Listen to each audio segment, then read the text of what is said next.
Surprise, motherfucker! Hey, I'm gonna be watching the road instead of, watching you. If that's alright.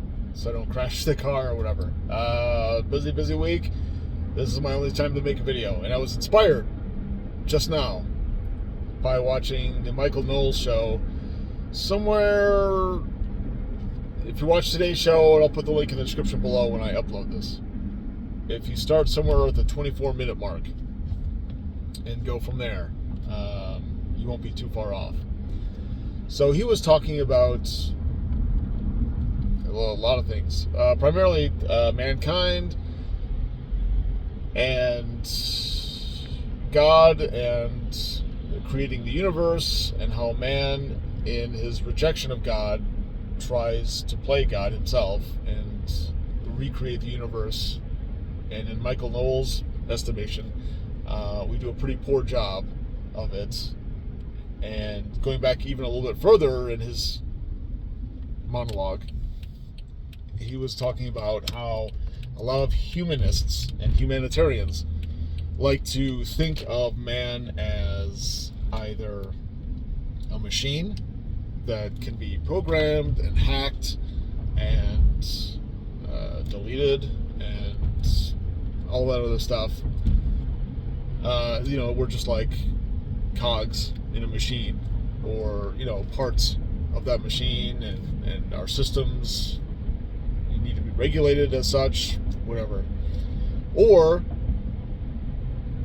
the humanists think of us as beasts, just flesh and chemicals and desires and hormones and things like that,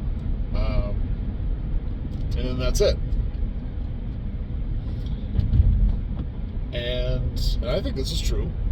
I think humanists, and especially people on the left, view humanity that way, and also view cosmology and God and things like that in that way, that instead of God, they replace it with systems of control and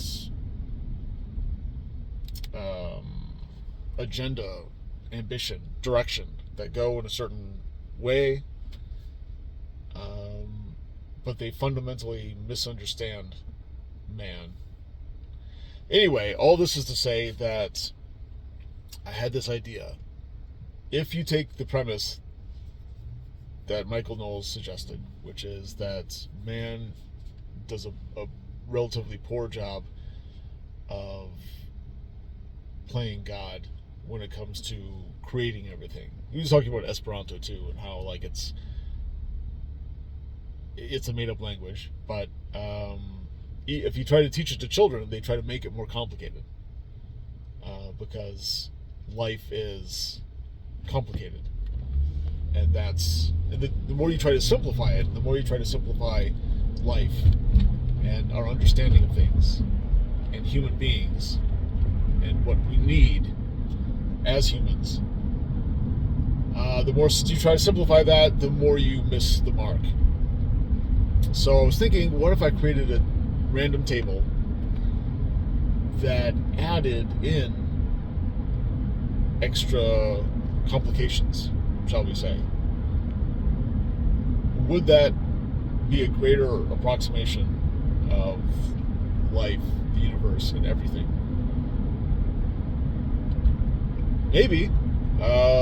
I think it's worth a try. So I'm going to do that. And then when I blog about that, I will upload it, this video, onto YouTube, so you can watch it. And then I will also put a link in the description below, not only for Michael Knowles' show that inspired this concept, but a link to the blog post. Or you can just go to Venger's old school gaming blog, and just Google it, find me there. I think that's it. Besides reminding everybody to get your weekend badge for VengerCon 3, Revenge of the OSR. I'll put a link in the description below for that as well. Why not? Yeah, why don't you get your badge now? For a number of reasons. It made me feel better that this isn't just, an idiotic idea that I keep doing these conventions, even though not a ton of people go. I think this will be different because I'm putting a lot more energy and dollars into marketing and promotion and things like that.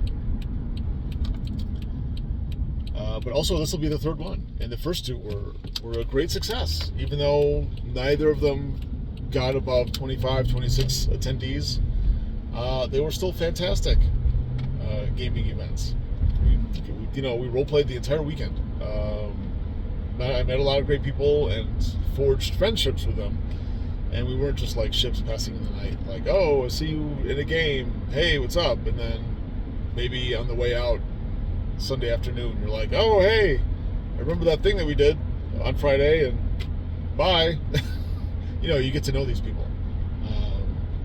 You become friends with them. And the gaming, I think, becomes more immersive because you get to know the person that you're playing with and sitting next to and listening to and talking with. And I think the more you know the people you game with, generally speaking, the better games you'll have. So that's important. And it's also important not to, be in a room full of gamers, hundreds of them, and you're shouting just to be heard, and you lose your voice, and you're constantly distracted. And VengerCon isn't like that. It's not like other conventions. It's just gaming, limited to 100 attendees max. Yeah.